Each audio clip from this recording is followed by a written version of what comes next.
What's up guys, Jade's Corner back here again for yet another Teen Wolf related video, and I apologize first and foremost for the lighting in this video. I usually like to record these tier list videos at nighttime because it provides better lighting for my bedroom. So yeah, if the lighting's really bad, it seems off in this video, that's why. But anyway, we got season 2 today. Yesterday, or I think it was like maybe 2 days ago, I forget when, it was like sometime this week, I posted my tier list ranking for ranking the season 1 characters of Teen Wolf, and I told you guys in that video I was going to be doing it for like every individual season of the show. So yeah, now we're on season 2, so we're going to be ranking season 2's characters today. But before I get into the video, just want to say we're on the road to 8,000 subscribers, so if you want to help us reach that goal, make sure you guys consider today the day you subscribe to the channel by clicking that subscribe button, also turning on that bell icon to set your notifications to all so that you never miss a future upload from me. Also, if you end up enjoying the video, make sure you leave a like because it helps push this video out further into YouTube so it can get to not only my subscriber base but to more new and old Teen Wolf fans as well, and just people interested in like checking out the channel. Also, leave a comment down below with your own personal ranking. Remember, these lists are all subjective. So who I think is better than another character is who you might not think is better than another character, if that makes sense to you. So yeah, as long as we have that understanding, we'll be good to go. So yeah, let's start off. I tried putting these characters in order. For the season 1, I didn't put the characters in order. It was kind of just who I had on screen I did first over the other, but I kind of put them in order based on importance in the season and based on like who's main and who's like a recurring character. So first we have Scott from season 2. In my opinion, Scott is a much better character in season 2, a much better written character in season 2 than he ever was in the first season. I very much enjoyed Tyler Posey's performance in season 2 a lot more than season 1, and you can definitely tell his acting has improved. Not to the level of like season 3 yet, but it was kind of getting there this season. So yeah, props to Tyler Posey for doing a good job. There's a lot of good moments with Scott. This is probably the season where I would consider Scott to be at his smartest, because Scott comes up pretty much with the entire plan to take out Gerard and the Kanima by himself, which really goes to show just how smart Scott actually is, even though this season and the school and his grades really try to portray him as stupid when he's not. So yeah, shout out to Tyler Posey. He was really good in season 2.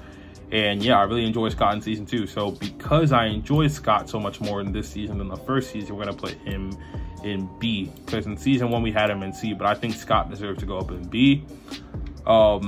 Allison. Woo! I'm very mixed on Allison Argent in season 2. Part of me wants to put her in C because of the absolute ass-pull turn she had at the end of the season, going all bad guy for like 2-3 straight episodes. Although you can kind of understand why she had the turn. Her mother literally died. But I just think it was a little bit too quick, in my opinion.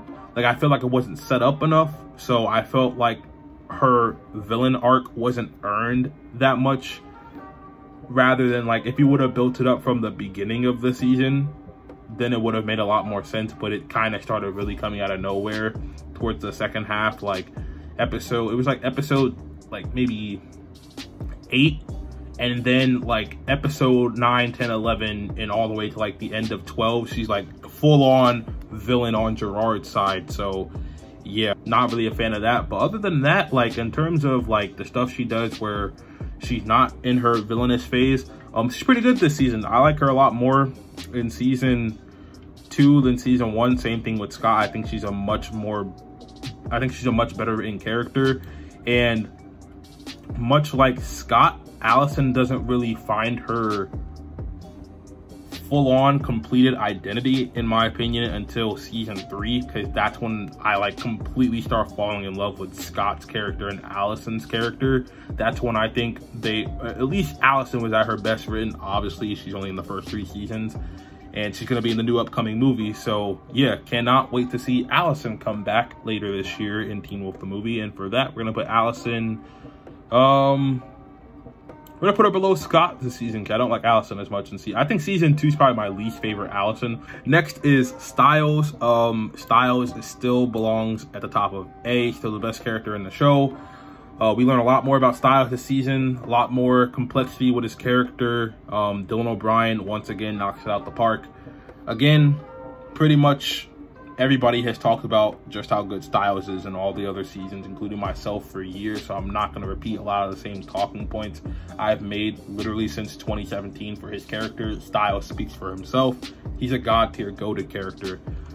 So next, Derek. Derek in season 2, again, absolute scene stealer, an absolute badass.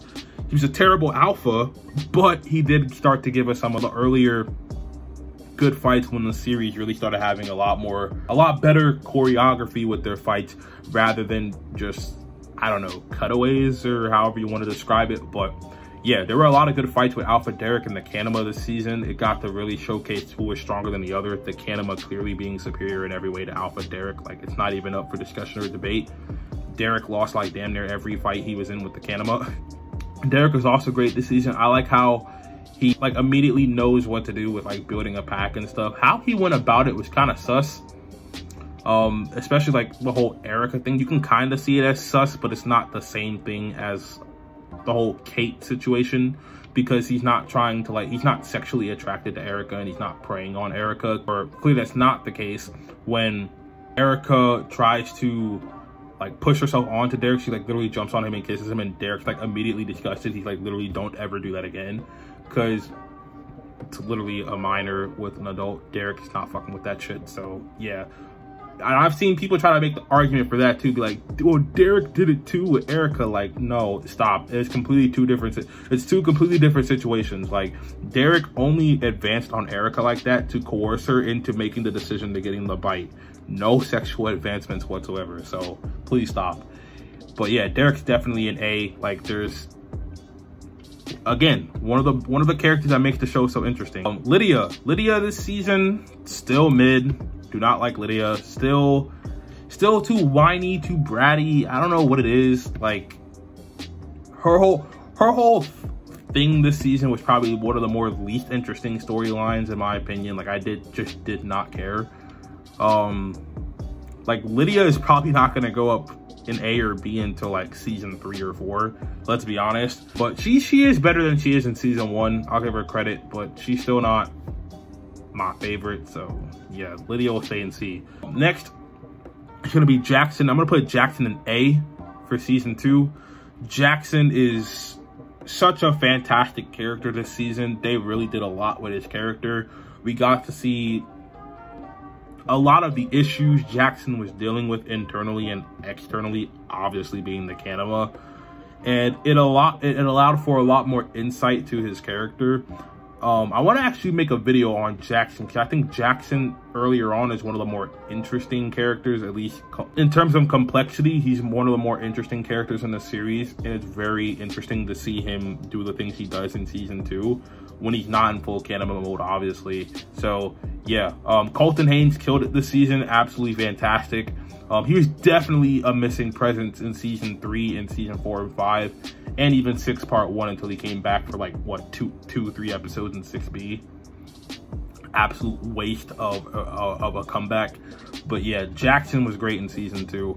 Next is a brand new character. We have Isaac Leahy. I'm going to put Isaac in A. Isaac is one of my all-time favorite characters in Teen Wolf. A lot of people know I have Isaac in my top 5 favorite Teen Wolf characters of all time. Again, kind of like Jackson, he's another very complex character with a lot of internal struggles and a lot of external struggles. Of course, becoming a new werewolf and becoming the first beta under Derek, so he's technically Derek's first werewolf. And then a lot of stuff he has going on in his personal life, you know, with his dad, trying to find his new identity now that he doesn't have his father anymore, and then looking up to Scott as kind of like a role model, because towards the later half of the season, Isaac says he wants to be a lot like Scott, not like Derek. So yeah, there's a lot of good stuff going for Isaac this season, and Daniel Sharman is fantastic in the role. Much like Colton Haynes, there's no one else who could play Isaac better than Daniel Sharman, which is why I've literally been at the forefront, at least on the YouTube spectrum, for his return for the longest. And the fact that they still fail to acknowledge this man, and they still fail to give him his proper respect, or they failed to in the seasons after he left, which was season 3 when he left the show, of course, is absolutely asinine. Like, I think Isaac only got, what, like 2 mentions in the entirety of the second half of the show. Completely disrespectful. But anyway, yeah, Isaac definitely belongs in here. We're gonna give Isaac his due respect. Melissa McCall, same as season 1. I'm gonna put her in A. Not much has changed with her. She pretty much still plays the same role. And I pretty much described every reason why I like Melissa in the season 1 characters video, so I'm not gonna repeat those same talking points here, of course. Same thing with Sheriff Stilinski, also in A. Same thing. I would say this is where Chris starts to go up a little bit. He's not. Did I put Chris in A? No, I think I put him in B last time. I don't think Chris goes up in A until season 3, but I would definitely push him up in B. He's not above Scott, but he's like getting towards like the A tiers for sure. Allison's mom is still. I mean, she's a lot better this season, but she's still crazy and she's still very much unlikable. Her death scene was kind of emotional, you know, for the fans that actually gave a shit about her character, but I was definitely not one of them, so I was happy to see her go. But yeah, I think I put her in D last time. I think we'll leave her in D again. I don't think she's an F tier character. Actually, I don't think any season, oh no, there's one character here who's definitely F. We'll get to him in a little while. But yeah, I don't think there's any characters this season aside from that one character I'm about to get to towards the end of these characters here that's an F. Definitely much better characters this season than there were in season 1 for sure. Gerard, I don't know why I forgot his name, but yeah, Gerard is next. Gerard, I'm gonna put in A. Gerard, excellent villain, one of the best the show has to offer. Michael Hogan kills it in the role. Very, very, very evil to the core villain. No redeeming qualities whatsoever. He's kind of one of those villains you love to hate because he's played so well by the actor. So you love the actor, but you hate his character.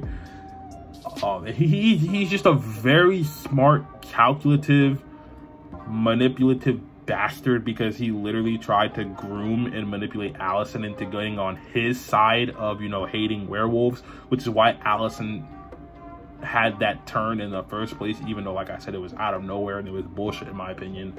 But yeah, Gerard, he's GOAT Teen Wolf villain. One of the better written ones for sure. Deaton's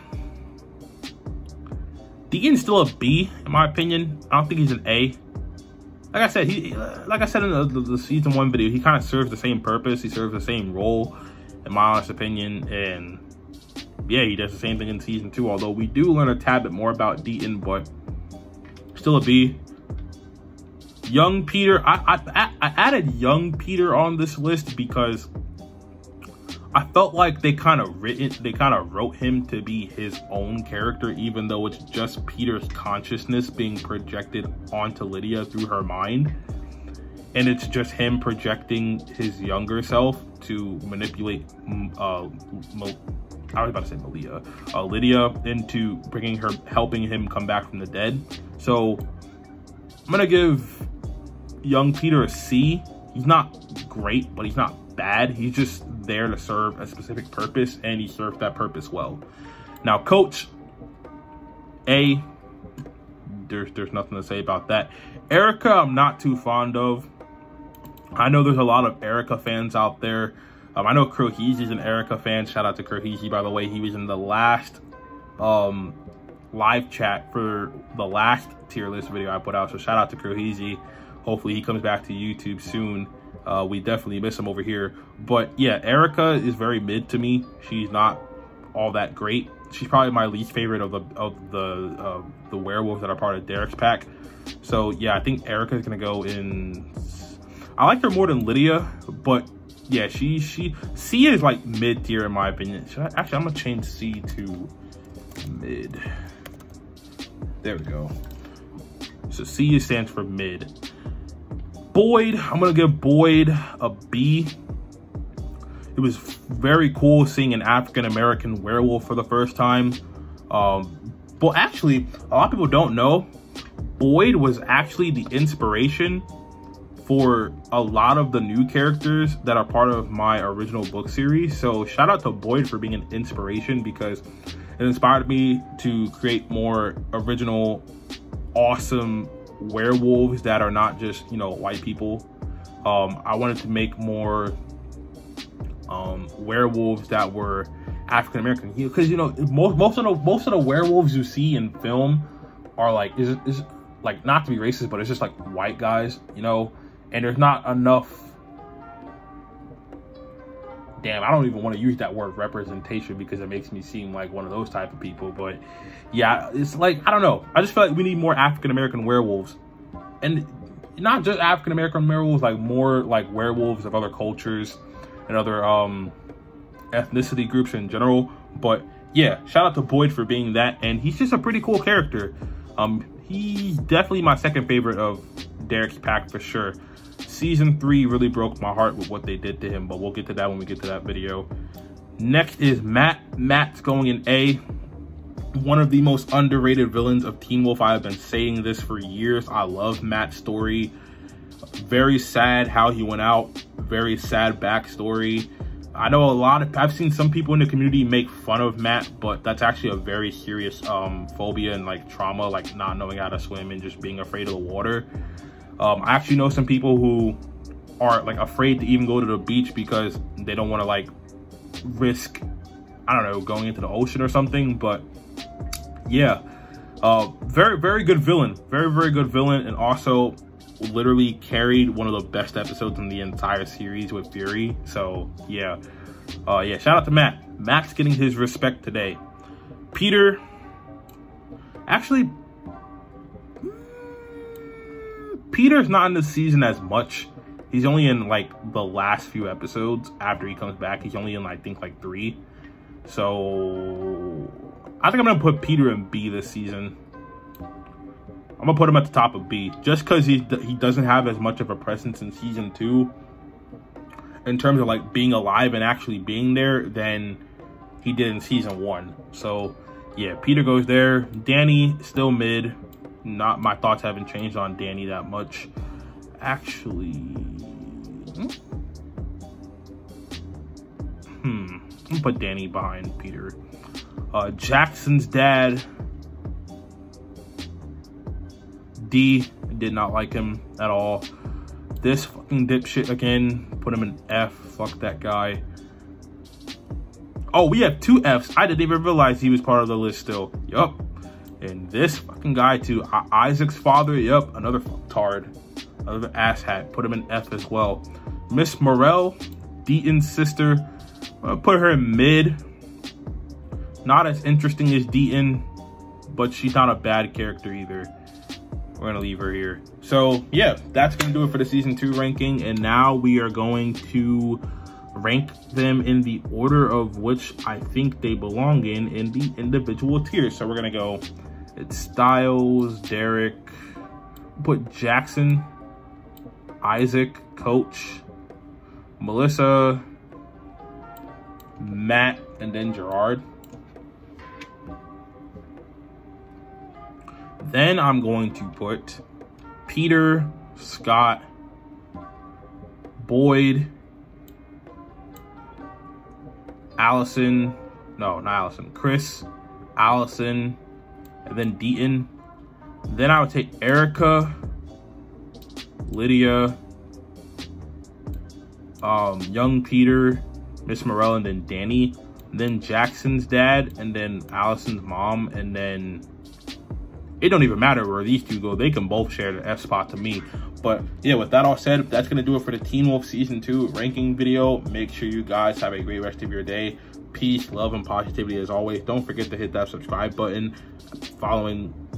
Don't forget to hit that subscribe button. Turn on the bell icon to hit on, oh my God, I can't speak. Make sure to hit the subscribe button. Click that bell icon, turn on all post notifications so that you never miss a future upload from me. Without further ado, I'm Jade's Corner. Make sure you guys have a great rest of your day or night whenever you're watching this. And I'll catch you guys in the next tier list video for Teen Wolf, which will be Teen Wolf Season 3 Part 1 characters ranked from worst to best. So look forward to that video, and I look forward to talking to you guys soon.